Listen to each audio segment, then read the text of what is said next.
And then hit the click, boom. What's going on, faithfuls? The Nothing But Niners crew is back, and we're here to bring you guys more Midnight Madness.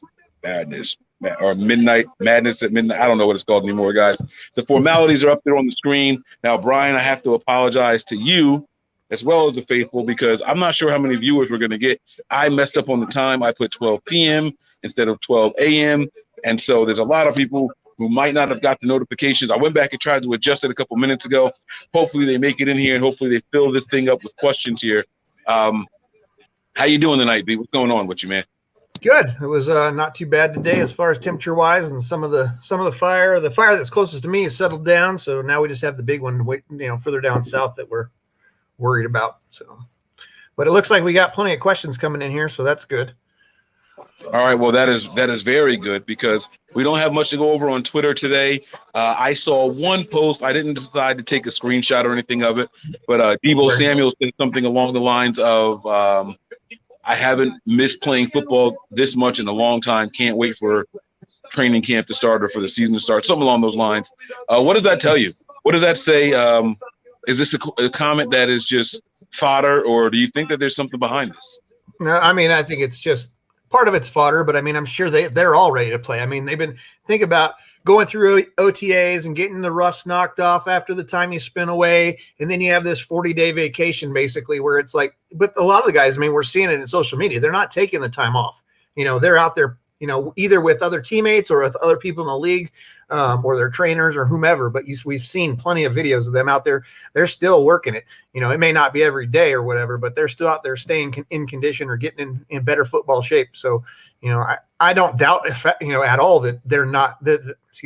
I don't doubt that they're missing football. Because you get that little taste, then you got to step back away, and then it's training camp. So. All right, give me 1 second here. I'm sorry, give me 1 second. Hold on. Yeah, he's watching the fight, so we will wait for Mike to come back. Apparently, the decision must have been bad. No, it's a draw. It's a draw. Okay. Okay. And I thought he should have lost, so it's cool. All right, it's a draw. I like the comment from Deebo for one main reason. My last memory of Deebo on the field was him trying to play. He did a play. He twisted something or pulled something tightened up. He went to the sideline. The next series, he went out there. He ran a play. He caught a pass, and he took off his helmet and threw it. I don't know if you remember that. That was the last play we saw Deebo last season. Right. So couple that with his comment, I think it means a little bit more. If this was like Ayuk or someone who finished the season healthy or playing or whatever, I would feel a little different. But this one, I think it was deserved. I think he really meant it. So I'm gonna say that was a good look on him. So that was the only thing I had on Twitter. I guess we can go ahead and get to the questions, right? Sure. You ready to do that? Yeah. You want me to roll through them, or is it easier for you to do it, or? I'm just gonna put the banner up. Oh, sorry. I'll put the ticker up. You can select them. It's easier for you because I'm on the phone. Okay. So Mark sends us any plans to collab with Jason Aponte. Anybody you guys are afraid of becoming the next Caden Smith or DJ Reed, someone that gets cut or who doesn't clear waivers only to contribute with another team? And so I'll let Mike speak to the Jason Aponte part. I do have a few players that I'm worried about just because I currently don't have them making my roster. I'm trying to sneak Hasty. I'm trying to sneak to the practice squad as when I look at the running back room. And so I don't know if he's going to make it or not. So I do worry about him. And then between Jennings and Watkins, whichever one makes the squad, the other one I'm worried about. And then I also have a veteran because I don't have Hurst making it. I was hoping to be able to squeeze him into a veteran spot on the practice squad. And I have a feeling if we release him, he's going to get picked up by somebody else. All right, that's pretty good. I like those answers. I have reached out to Jason on Twitter, and I haven't gotten a single response yet. So I wouldn't mind having him on, but I'm not sure if there's much interest from him. Like literally no response at all, and he's still tweeting. So I don't know. He's one of those guys that tweets like what he was thinking about having for breakfast. So he's always on there. So I don't know. I don't quite understand. But if he's not interested in doing it, that is fine too. No hard feelings at all. I always show love to my Jersey guys. The other thing, as far as players that may be not on our squad and could go somewhere else and be effective, I'm going to say no because of the guys that I like. So, for example, right? Let's just use Kevin White as an example. I'll just stick with Kevin White. I have him making the roster, and if he doesn't, cool.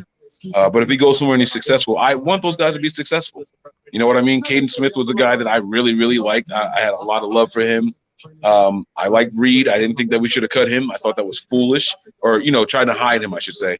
I thought that was silly, but it is what it is. And when those guys go somewhere and have success, as long as it's not with Seattle, Reed, then I'm usually okay with it. But well, he didn't have a choice in the matter.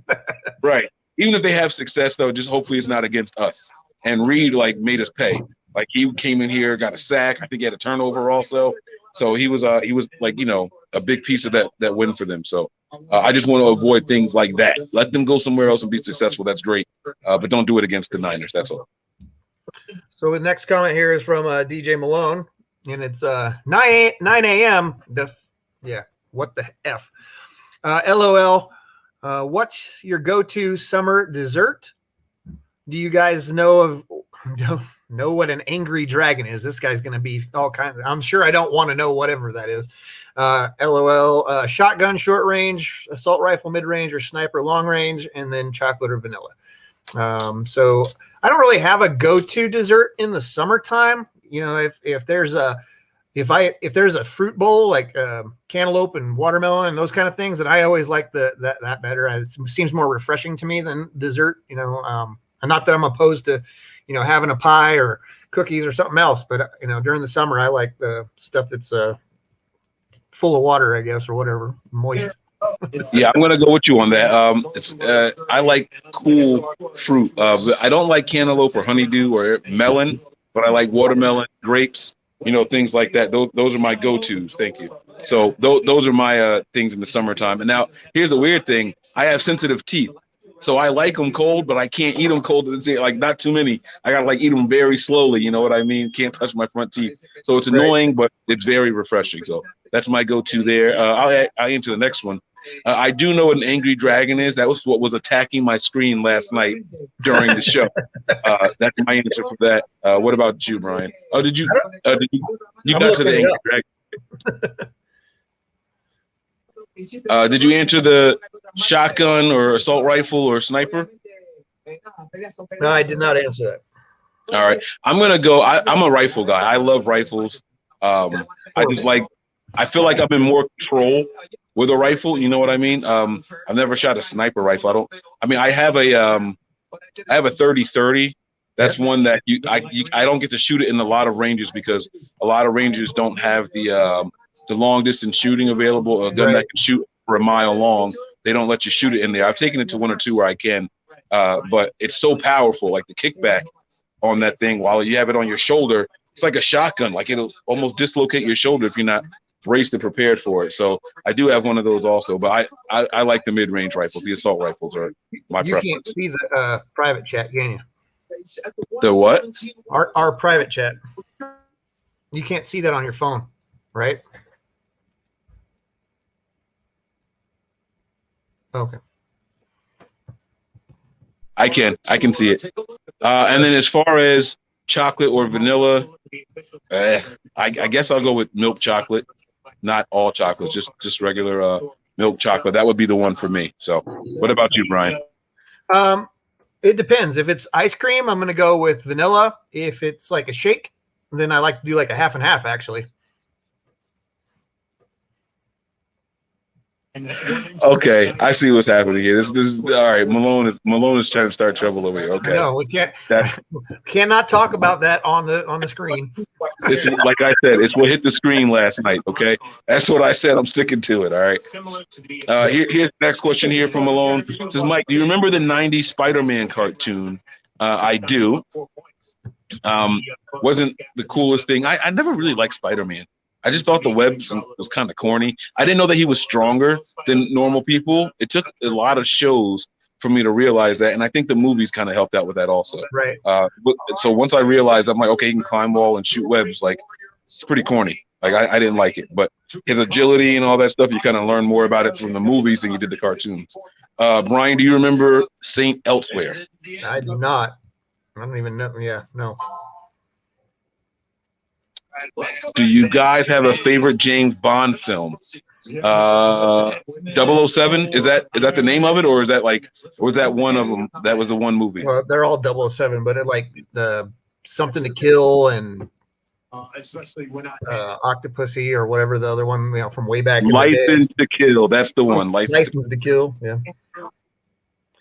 My favorite salad dressing is Italian. And do you guys toss or mix your salads? What do you do? I think he's trying to be funny here. Be careful, Brian. I think he's trying to be funny here too, but I actually hand mix my salad, or I put it in the salad spinner after, I wash it off or whatever. And as far as my salad dressing, I a lot of times I'll eat salad without dressing. But if I do have dressing, it'll be a Caesar dressing. Caesar is good. I pretty much anything vinegar based. Like I like the vinaigrettes, or sometimes I'll just get vinegar. I have a bottle of red vinegar or even the white vinegar and just spray it on there. And as far as mixing it, I like to cut up I put the lettuce in first. I cut up my tomatoes and my carrots and my cucumbers and put the lid on with a little bit of dressing and then shake it up. So I like that. I like it that way. So Vernon sends us, are there any superstitions that you have that you have to do before a game day? And what is your favorite position to watch on the football field? Mike looked like you were afraid where that was going to go, huh? Yeah. I do. I get wings. That's my superstition for game days. I have to have wings. And every year I figure out different footwear. This is stuff that people don't normally know. That's one superstition I haven't told people. If we win a game and I'm wearing a certain pair of shoes or socks, I'll stick with those socks all year long for the game. But we have to go on a win streak first. Obviously, if I do it 2 games in a row and we win one and lose one, then they're not that lucky. So I do it for streaks. And then my favorite position to watch on the football field, it's really weird. On offense, I like watching the guards. I think they tell you more about the play than tackles do. And on defense, I like watching the middle linebacker, the inside linebacker. I feel like just looking at them communicate throughout the field and just the way they're field generals, I really enjoy it. Right. I don't have any superstitions. I get up and, start the 10 o'clock. Well, from the Pacific on the West Coast, it's a 10 o'clock game to start off with, unless it's something that came out of England and I'm watching it at ridiculous hours in the morning. But, and then as far as position to watch on the field, I think for me, the one thing that I love, one of the reasons I love football is just because of the violence that comes with it. It's like Gladiator, man on, one big guy versus another big guy at certain positions. But I love watching the defensive ends tear up a quarterback. So, but unfortunately, you're just stuck with, wherever the cameras are at, unless you're at the game. So when I'm at the game, I'm definitely watching the defensive ends. I do like watching running backs try to find, what hole they're going to take, or where they're going to do a jump cut or stuff like that. So that's the exciting part. Because for me, wide receivers, they're out there and then you throw the ball. It's not typically all that exciting from my standpoint. It's so weird to hear you say that you like football because of like the gladiator aspect, but you don't like boxing or MMA, right? Right. Yeah. Because they're. I don't need to get into it. You can explain later. It's okay. Don't worry about it. I'll talk to you about that later. It's just like the fight, because I wrestled in high school and there was only so after a while, it's just like, what's the point of this? And I kind of lost interest, and I wasn't a brawler. I was a peacekeeper in high school. So it wasn't like I was getting in a bunch of fights. So I didn't get that appeal of the fight. I would rather look at the logical side of it. Let's talk this out than beat each other up. But for boxing, the process and the knowledge that it takes in there and the techniques, those kind of things, martial arts, same thing. I respect all of that work those guys put in there and the training they put in and the ability to do those things. It's just not entertaining to me. And he says, why do you think there's domestic violence mostly in NFL? Other sports don't really hear anything about it. And I actually have a really good answer for you, and it might surprise you. But Brian, I want to know what your answer is. I don't want to steal your answer. I didn't have an answer when I read that. I was like, I'm not sure why it's more predominant in the NFL, or at least in the media for the NFL. Maybe maybe the people who in the sports world that cover NFL more so are more apt to talk about it, I guess, or maybe the agents for the basketball players are just better at keeping stuff on the down low. I don't know. So what it comes down to, in all honesty, is percentages. So it actually doesn't happen more in football. You hear about it more because the rosters are so much larger. So the odds of you hearing about it are going to be that way. Same thing with crime, right?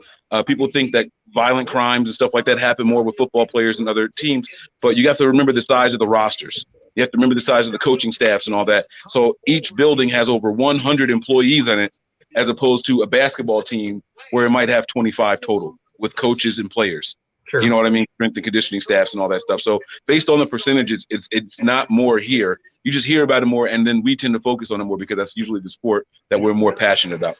But it happens in other sports at a higher percentage than it does in basketball.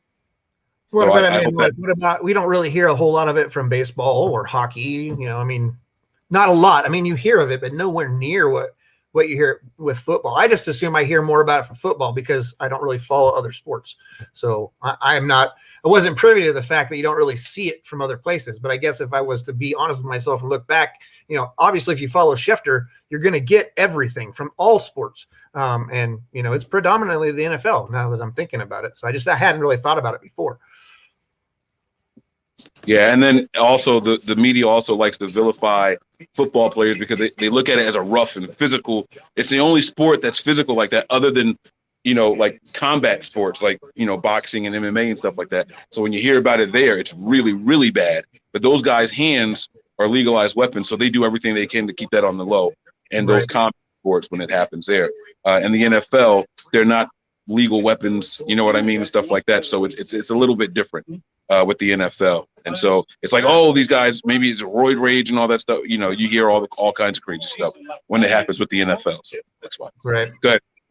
Here's another one from DJ Malone. Should we be concerned that Kyle may try to bring in Kirk Cousins? The Vikings drafted QB because Kyle loves him so very much, and he's his brand of QB. Minnesota looks like they'll move off of him. I don't foresee them. I'm not sure what I'd have to go back and look at the Vikings roster because I don't even know what QB they drafted, and it definitely wasn't any of the prime quarterbacks. So I don't think that he would displace Cousins. At least, like I said, I'll have to go back and look at it. I don't think we have to worry about that at all. We gave up a lot to get the quarterback that's here. I don't think he's going anywhere. And I'll also be honest with you, Kyle trading up to get the quarterback that he did tells me that I think he realizes that style of quarterback is kind of going to cause him to fall behind the NFL. Right. And so I think those days of that kind of guy are over for the Shanahan system. All right, sorry, I didn't mean to. I was just making sure I don't lose comments. So were you finished with that one? Okay, so Vernon sends us, what is your favorite piece of 49ers memorabilia that you have? I have a tie. I'm not a person who goes out and gets a lot of autographs or anything like that, but I have a Jerry Rice autograph football, and I have a Frank Gore autograph picture. I like those a lot. The football probably means a little bit more to me because it was an unexpected gift from my cousin who knows Jerry Rice. And she found out I was a 49ers fan, and as soon as she found out, she was like, "Oh, I got something coming in the mail for you." Cousin, when I say my cousin, she's my mom's first cousin, so she's like a distant cousin for me. She's a generation above me and everything like that. And she lives in Carolina. It was just completely unexpected, and she made a call for me and at some kind of brunch or something that she was having that he attended, and she was like, "Listen, I got a cousin who's a big fan." She sent me that, an autographed picture, and there was one other thing that I should remember what the other thing was, but she went out of her way to do that for me. It was really good. And the reason I had that above the Frank Gore thing is because Frank Gore was at one of the convention centers that you just pay to get whatever, so it was a little less special, less sentimental sentimental value to it. I still value it. I still cherish it, but it was something that anybody could have just ordered through the mail. So I'll go. Sorry, I didn't mean to move that. I've got a couple of different things that I like, but I'm not a huge collector of stuff. So I've got a jersey that NBN sent me, a personalized jersey from NBN, which I really like. Miss Debbie's hooked me up with a bottle of a wine that's got been etched with the stuff on there. I love that. And I have a Sourdough Sam statue that's like 11 inches tall or something like that. The newer version of Sourdough Sam. And I dig that. I have it all on top of my dresser. It's all together, kind of in a display setup sort of way. So that's pretty much it for me. So I'm gonna let you answer this, Mike, because you're gonna have more knowledge about the basketball players than I do. But so Link sends us, "Sup guys from the NBN crew? Can you say who represents the 5 members of the Monstars in Space Jam? Pound is Barkley, Bang is Ewing, Bupkis is L. Johnson, Blanco is Bradley, and Knott is Muggsy."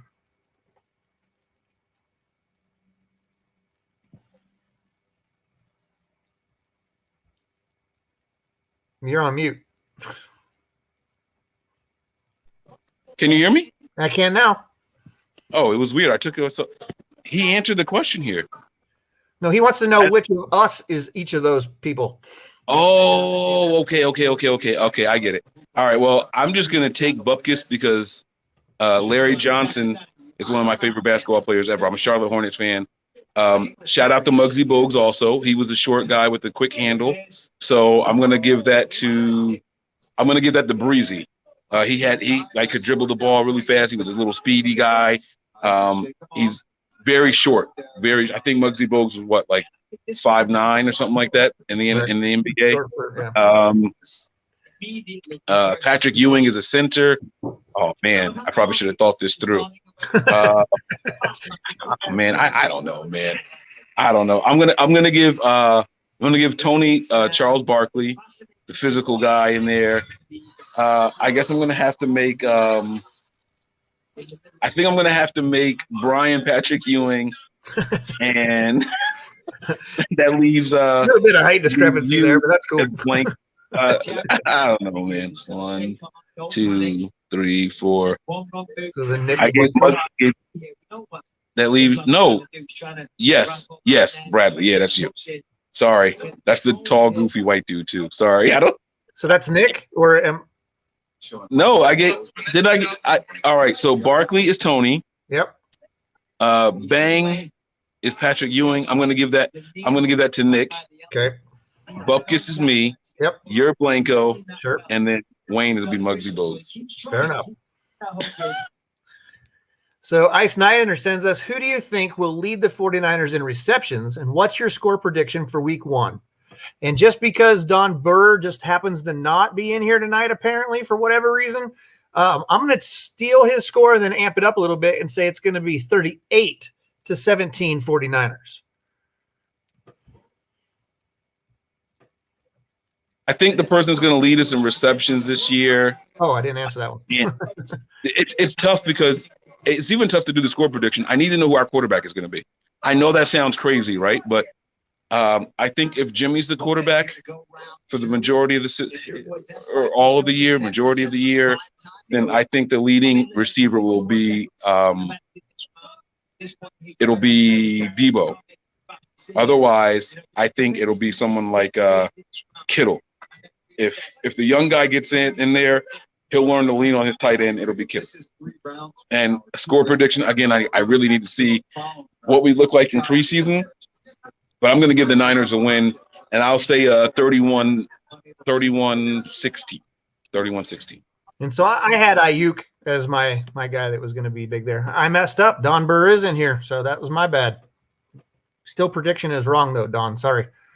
We consistently, I'm still impressed by the fact that we have consistently a Rams fan and a Lions fan in here. Right. I can't tell you guys how much I appreciate that you guys are in here and fire up our group chat saying the same shit every night. They say it every time, and it gets them just as fired up. I love it. I absolutely love it. So Walter asks us, what was the first job that you guys had growing up? And so my first paid job, because I did a lot of agricultural type stuff where I didn't get paid jack for that, or, it is what it is as a young guy getting, but the first legitimate job I worked at and belonged to a union and everything was in a cannery, and I was canning. I ran the corn line, and that's why I can't do corn or beets, because beets was behind me. But and then I ended up working the freezer where you basically had a big box, and you put a big old bag in that, and then you opened up this hopper door, and you'd load it with 2,000 pounds of corn, and then you do that all night long. So yeah, I can't stand the smell of corn. I can't nothing. But yeah, so that was my first job. I feel bad. The corn really ruined you. I'm sorry for that. My first job was at a fast food restaurant. Interesting story about that. I forged my working papers. So everybody was getting jobs. I forget how old you had to be in New Jersey to do it. And so I went to school. I got the working papers. I made a copy of whatever it was I needed to do it and changed the year of my birth because I graduated young. I graduated 17. I was 16 turning 17 my senior year, where most people were 17 turning 18 their senior year. So while everybody was getting their first jobs, I was behind. And in my house, I had to work. It wasn't an option. I actually got 2 jobs the same year by using the same paperwork. But it was at a bootleg McDonald's. It was a fast food restaurant, and they specialized in potatoes. So fries, baked potatoes and stuff. They had turkey burgers, veggie burgers, and wraps and all kinds of stuff. It was a pretty big menu, believe it or not. And it was really good. It was actually really, really good. Nice. So Mariah asks us, if the 49ers didn't exist, who is your favorite NFL, or who is your NFL team? Go, Mike. It would be the Ben Roethlisberger-less Pittsburgh Steelers. Well, I think I gave the answer the other day, and even though they're not our or they're a divisional rival, just because of my location. Growing up, Seattle was my second team that I paid attention to. So that would have probably been my first if the 49ers didn't exist. As much as I hate to admit that. Jello. What player on the current roster do you feel has reached their ceiling, and what player do you think has the most untapped potential? I will go first here. Sure. I think the player on this roster that has reached their ceiling is George Kittle. I'm just not sure how much better he can get at anything he does. And that's not a knock, so please don't take that the wrong way. I think he has reached his ceiling. And the most untapped potential is a very interesting one. I'm going to go with I'm going to go with Jimmy Ward from misutilization. I'm going to go with Jimmy Ward. Sure. Yeah. So I'll say that what we saw in 19 was probably the ceiling for Jimmy, as far as I'm concerned. And that's probably why we're looking to move on from him, excuse me. And untapped, this is another one for Mike. I'm not untapped because we saw a little bit of it last year. And I just don't think he's had the ability to be put in that position. And so Dante Johnson is going to be my unsung hero for this year. I'm gonna stay pounding the table for this guy until he's not on the team anymore. Just because he showed some versatility at the end of the year, and I'd like to see some more of that. I think here, to me, that versatility is more important than what Mosley brings. So if he can beat Mosley out, then Mosley's going to be hurting for trying to stay on this roster, even though we paid him a good chunk of money. He's a good special teams guy. I will tell you that. Mosley is good on special teams. He's solid there. This next question, I'm going to say this, and I'm going to say raccoon because I hate possums. So, which one would you rather eat? Now, is there a difference between possum and opossum? It's just the O is silent. No, but come on. Are you sure that there's no difference? Yes, I'm not sure. It's one animal. The O is silent. Wait, is possum always spelled with an O? Yes, always. No, Lester's Possum Park on Goofy movie was spelled with an O. It was a Goofy movie. Come on, man. If you're gonna be like, this is my Grant Cohn, like this is my reputable source, Goofy movie. All right, let's do one more, and then we're gonna get out of here, man. Sure. I want it to be one that we can both do, so we'll do two more. Mike, if the 49ers win the Super Bowl, what cigar are you going to smoke?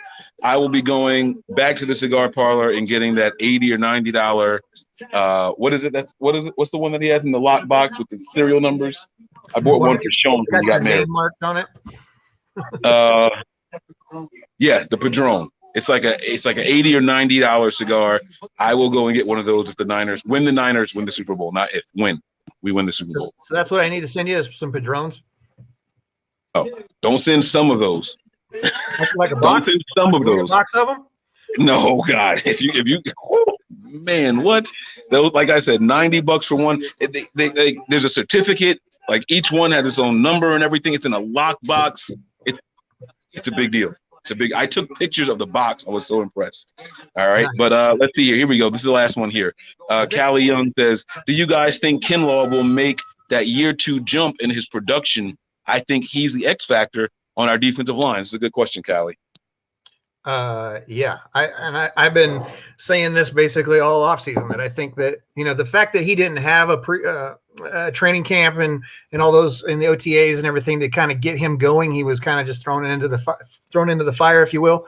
I think that's going to, like, having this offseason is going to do him so much good. I mean, obviously you can see there's plenty of videos out there, that don't include him eating squirrels where he's actually working out. This man's a beast. And he's going to, like, him and Bosa next to each other, and, whomever they decide to put on the other side with DJ, whoever, or Armstead if they bump him inside, whoever the defensive end, if it's Sosa or Ford, that line's going to be ridiculous. But Kinlaw is just a monster. I cannot wait to see what happens for him. Yeah, absolutely. A ton of that year 2 jump. It might look like a year 3 jump to us because of everything that you said. But I want to focus on 2 things in particular. Kyle specified he had rookies that played on defense that came in to camp, and then they kind of got thrown right in. No preseason, just had to play. There was no time to improve those guys. So he said, the reason why OTAs is important is because they come in, we can say, all right, work on X, Y, or Z, and then you can go to training camp and then preseason and all that stuff and hone those skills where we didn't have that last year. And so what I like about what you said also was the fact that he's going to be playing next to